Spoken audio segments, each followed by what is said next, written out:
everybody, it's me, Coca Crystal, TV star. And if I can't dance, you can keep your revolution. Now it's time to hear about Tuli's vacation. Tuli? Hi. Hi. Where were you? How long did you go on, and how come you came back? We went for about a year. No, it was 21 days. I went with Thelma. Thelma, hi. Hi. Hello. Thelma Blitz, and we had so many things. We did so much that we can't tell you about it. Please. So, in the time we I want to tell you some of the highlights of the lowlights.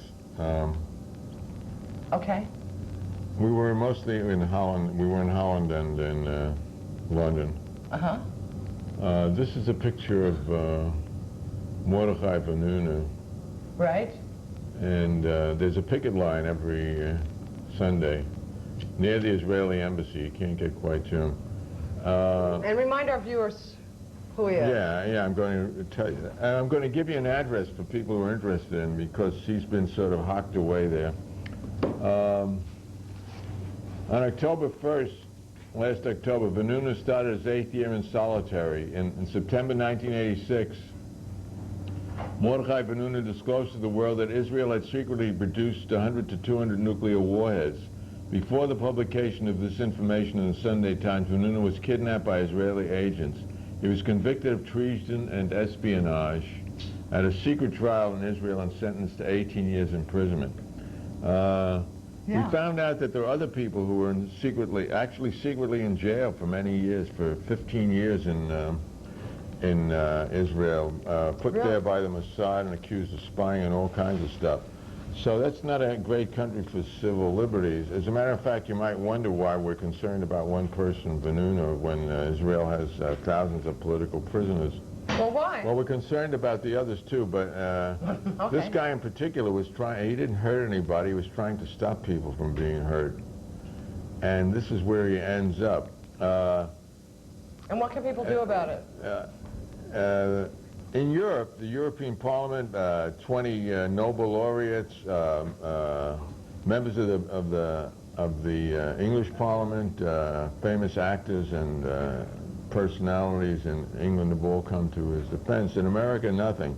And America is where really some movement might take place. So there is an American contact for you people. You got a pencil? Yes, I do. All right.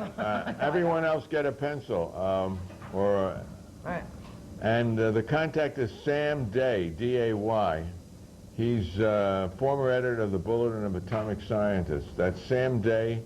His phone number is he's in Madison. His phone number is 608-257-4764. Got that? That's Madison, Wisconsin. Yeah. And if you want to write to him, it's 2206 Fox Avenue. Okay. 53711. Repeat the number again, 608-257-4764. Now, in the time remaining, we're going to tell you, Thelma's going to show you the T-shirt she bought and where?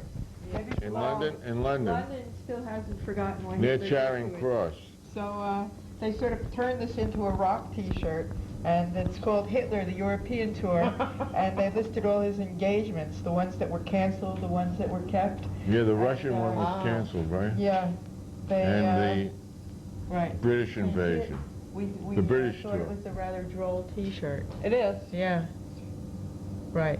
I'd love one. Okay. Yeah, what else did you... Well, we wandered around London, and we found these wonderful places to visit, if we can... They can't... Churchill's War Room, I guess. Oh, yeah, all right, Churchill's War Room. Where was that? Yeah, here's where we started. Churchill was... they spent a lot of the war underneath, near Whitehall in a big dugout. And this is me entering it. Very amazing. Yeah, amazing. And can you read this, Thelma? Read it to us. What did he say?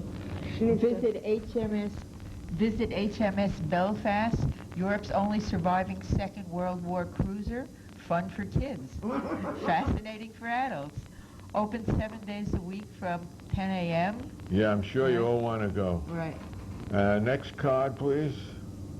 This is Churchill in the dugout. He's got a Tommy gun. I always knew he was some kind of criminal. By the way, did you when you watched the D-Day reports, you remember how they told you how the French and during the invasion, tens of thousands of French people were killed by the friendly fire. This is the 69 room in the dugout. Next.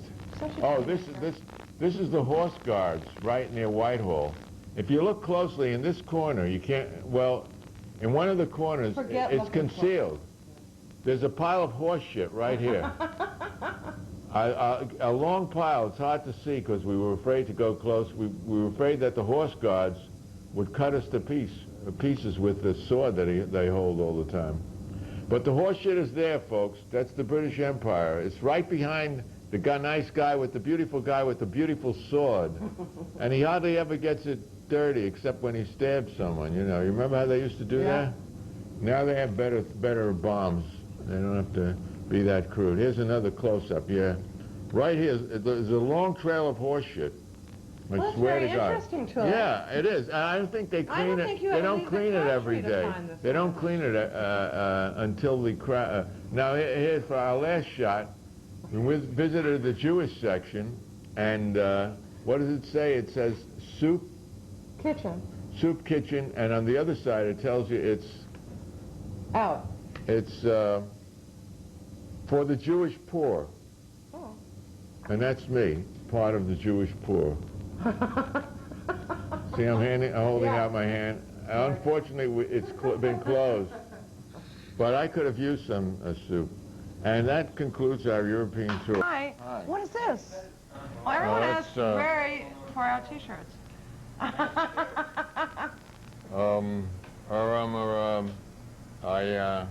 I'm going to do a song by Thelma, Blitz. Okay. It's called Yupstock, and I think you'll remember the melody maybe better than I can, because it's a Joni Mitchell song. You might have to help me in this. Yeah. Uh-oh. You never tell me in advance.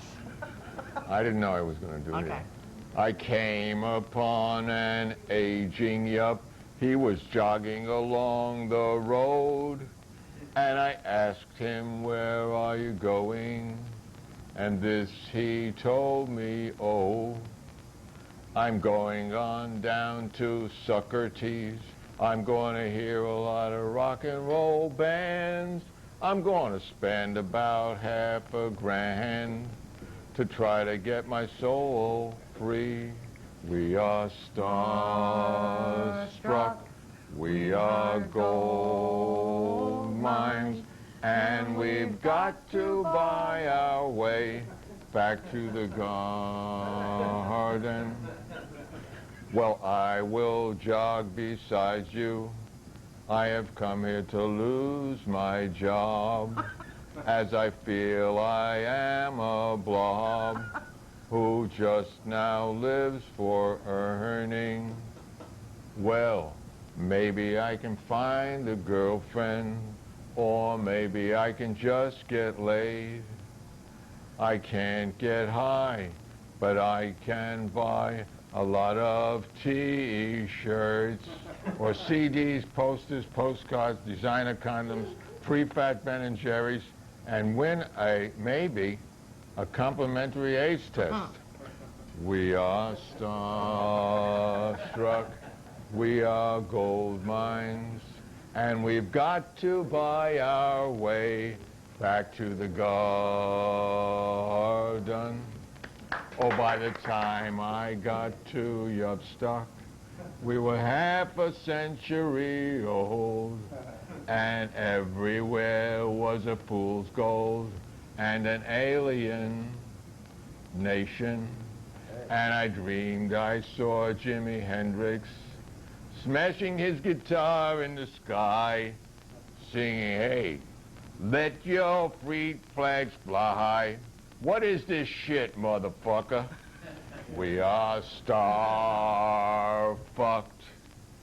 $135 a ticket.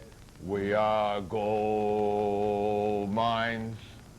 They sure knew where they could stick it, 'cause they want to make us by our way back to the garden. Thelma Blitz. Thelma! Thelma! Thelma! Thank you, Thelma. Thank you, Tuli. Do we have any calls? Hey, buddy. How you doing? All right, I got to tell you, I saw in the newspaper that the Bugs are going to be playing up in Woodstock in August. Do you know anything about this? At the Bird Cliff Barn on the right, 13th? Yeah, it's the smallest venue in Woodstock, so don't bother to come. No, but they're calling it the real Woodstock. What does that mean? You know, wood, real wood, knock on real wood. Uh-huh. Well, Ed lives in Woodstock. That's one real, it's a real old barn. Beautiful. Well, is it It's a theater that's part of an art colony. No, but are they commenting on the festival being unreal in some way? No, it's very real, but it's... Horrible. You know what Bob Sass is calling it? Greedstock. It's, Lang is finally going to get paid, I think. I don't know if he'll get laid, but... He's married You with know- kids. Of course he's not getting No, it. well, that's the trade-off. You know, the business people get money in music, and the artists, Get laid. music, get music. They get music. She said it. I didn't. Speaking of music, Yes, I darling? found this, I like to go through old songbooks, and this is not so old songbook, but it has a lot of old songs, and I found one that I used to sing when I was a kid, and that was a long time ago, and it was about a time that was long before I was even a kid. It was a Civil War song, and it's really a beautiful song. You know, the English Civil War, you know, 1640. I'm sorry. I'm sorry. And so it inspired me to do another song, but first I thought everyone should learn and hear this song, because they Okay. wouldn't know what the parody was all about. Let's hear it. And it's called Tenting on the Old Campground. Yeah. You know it? I've heard it. How many here have heard it? You heard it from me, though. No. We're tenting tonight on the old campground. Give us a song to cheer our weary hearts, a song of home and friends we love so dear. Many are the hearts that are weary tonight, wishing for the war to cease. Many are the hearts that are looking for the right to see the dawn of peace. Uh-oh. Tenting tonight, tenting tonight, tenting on the old campground. So it reminded me of a song I was going to write about, you know, now we have a choice of, we're going to have a choice of war for the next election. It could be Haiti, Korea, Serbia, Yeah. Rwanda, Yeah. or any other, you know, Place thing of that your comes choice. up. Yeah.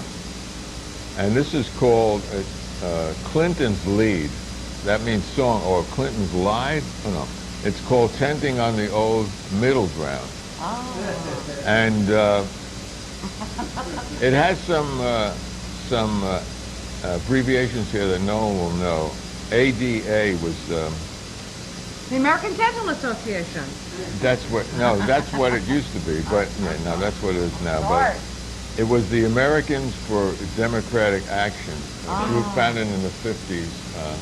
The fathers of the neocons, you know, they were liberals once, but they hated communists so much they decided to be fascists. And DSA, they exist today, they were started in the 70s. They're Democratic Socialists in America, who almost always vote for the Democrats and forget about the socialists. So, this is called Tenting on the Old Middle Ground. We're tenting tonight on the old middle ground. Give us a sound bite to cheer our ADA old farts and our DSA upstarts, and to reassure our packs so dear. Many are the hearts that are weary tonight, wishing for the peace to cease. Many the contractors looking for a fight to help the GNP increase. Tenting tonight, tenting on the old middle ground. We're tenting tonight on the old middle ground. Give us a pole to cheer. Our bleary eyes a pole to roll to calm our minority's fears. Oh, many are the bankers that are leery tonight, wishing for the peace to cease. Many are the lumpins. No, lumpins are lower class bums, looking for a fight to see their wages increase. Tenting tonight, tenting on the old middle ground. Tenting tonight, tenting on the old middle ground. What they left out from this reprint is two other verses that are that end up dying tonight on the old campground. They don't write songs about death now very much anymore. And it came from this wonderful songbook. Oh, neat. 1880. Can we get that on camera? Sure. Groovy. They're really far out, man. Start with the days. Unbelievable. GAR, Grand Army of the Republic. Cool. Coming back. It's coming back. No. From Before. Yeah, London. I found this article in London. I should read this? Yeah. Can I hold it? Yeah. Okay. Dr. Kissinger has written a study of diplomacy and the balance of power. Douglas Hurd, Foreign Secretary, explains why it should be read by every statesman. Teaser above review. London Daily Telegraph, May 9th, 1994. Yeah, London has a few good papers and a lot of not so good. Okay. But they're very elegant. Oh, Henry, so misunderstood, who killed Vietnamese for their own good. If only we had the likes of you now, the rivers of blood would cleanse us. Wow! But now it's confusion, the nightmare of reason. Besides, let's just wait till election season. Then we're going to have a choice of 3 wars, Haiti, Korea, or Serbia. The other thing I want to show is a cartoon, but first an introduction. The Bennett's father, and James Gordon Bennett, they both have the same name. They were the fathers and sons of yellow journalism. The Herald was founded in 1835 in New York, and it was a penny paper, and it became very powerful, and he became very powerful, though he's just a poor Scotch immigrant. And I figured it out. It's because the only information people get, most people don't read anything but daily papers. He was the Murdoch of the day, though, of course, too. He was a reactionary prick. He was anti-Irish. He was anti-immigrant, even though he had been an immigrant. He was anti-black. And his son was very famous for 2 things, 3 things, actually. He pissed in the grand piano at his wedding, which was very scandalous, actually. He once invited, he was a sort of a rather erratic editor, for instance, and publisher. He once invited all the editors of his paper into a room, and he fired everybody who was sitting on the right side of the room. And he also founded the International Herald Tribune, the most boring paper in the world. Now here's the cartoon. This is the father giving the son some advice. Can we get that? I don't know. And I'll read it to you. He's saying, Great. remember this, son. Many a good story has been ruined by over-verification.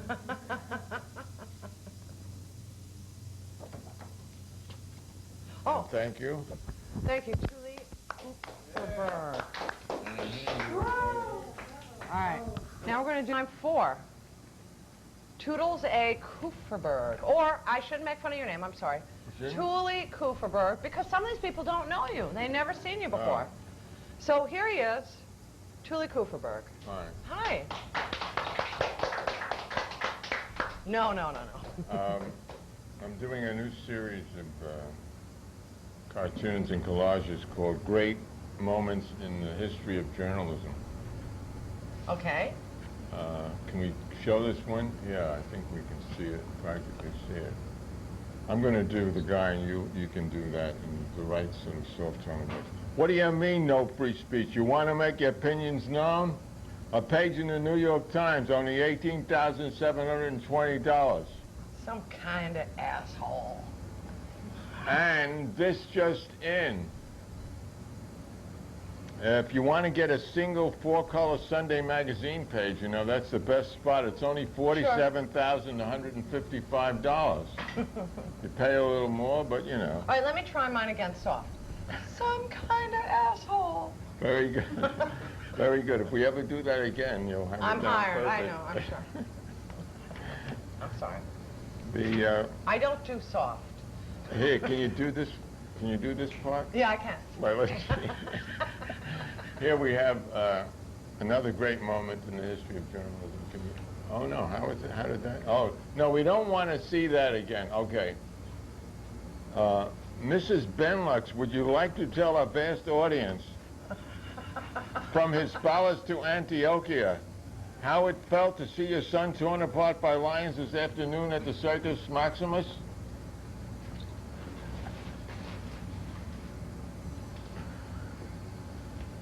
And last but least,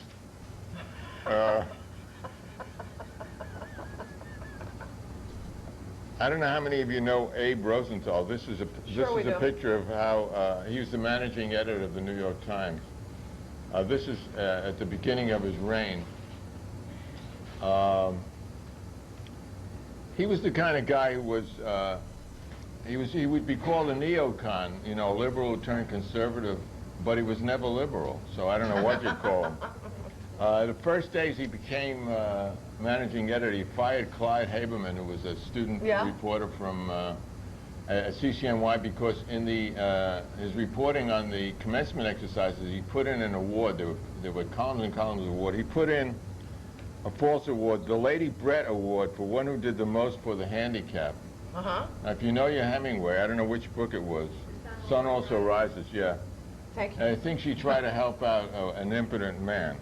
I mean, maybe he shouldn't have put it in, but because, you know, Abe was so incensed that someone had dared violate the sacred precincts of the New York Times that he just fired this guy immediately. And during the Columbia strike, Columbia University strike in 1968? Was that it? Right. He wrote, he generally didn't write, but he just had to write because those vicious students had occupied the office of the president, Grayson Kirk. Yes. I think they found secret reports about defense research. They did indeed, yes they did. And I think that maybe they shit in his ashtray. I don't know, that wasn't exactly in the Times. But so he wrote the scathing attack on them. You know, hundreds of them were, dozens of them were beaten up by the cops and sent to the hospital. And meanwhile, only, you know, a few 100,000 people were being killed in Vietnam. So he put it all in the correct proportion. Isn't that where the slogan, pigs off campus, first started? Pigs Off the Press, I think, started that too. Very good. And recently, is it AL? Yeah. He's no longer managing editor, and he's fast coming to an end here. I meant our portion here on the. He wrote an op-ed piece on against clitoridectomy among African women. You know. Yes, we know. But he's sort of he doesn't quite get it right. For instance, he said nothing about circumcision. I mean, it's easy to be against clitoridectomy, but to be against circumcision. And I'll end on this note. The Orthodox Jewish feminists have recently come out. They really want a ceremony that's as serious and as important as male circumcision for the females. May I be the first to suggest for newborn Jewish females, Don't. Jewish clitoridectomy. Whoa! Okay. No. What is that? Equal time and equal crime. Ooh. Okay. All right. I Thank mean you. that literally. Thank you very much. Give me that thing. Thank you, Tuli Kupferberg. Equal time. What do you got for us? Well, I have two old bucks at home cartoons, and you're gonna help me do them. I am? Yeah. Okay, what part do I do? I think you do the woman's part, and then you play the Coke. Okay. Got that? Got it, yeah, sure. Look, there's nothing there. Oh, there it is. All right. I go. You're ignorant. How ignorant? You're so ignorant, you don't know how ignorant you are. And you do? There's a secret meaning there. I'm glad I Double got that part. entendre. You that were was good. very good. Oh, you're very good. And What now, does that mean? what? Who knows what anything means? I don't know. This is, thought you wanted to you do see, this. no, I can't use that. I mean, this is easier. Now we're going to have it all figured out. Okay. Mr. Pope, can you explain the history of the world while standing on one foot? Yeah. People fuck, then they get fucked. Now, could you get off my foot, please? And, Very nice, by the way. why did the funding fathers burn all, you see, they're celebrating the 204.5 anniversary of the year. Why did the funding fathers burn all their notes of the Constitutional Convention deliberations? Because they didn't have a shredder? That was it. That was it. And I would like to close with a four-line bit of a mortal verse. Please. In the randomly glorious past, I've kissed many an editor's ass. And now, print still so beguiles the queue. It runs on and on for miles.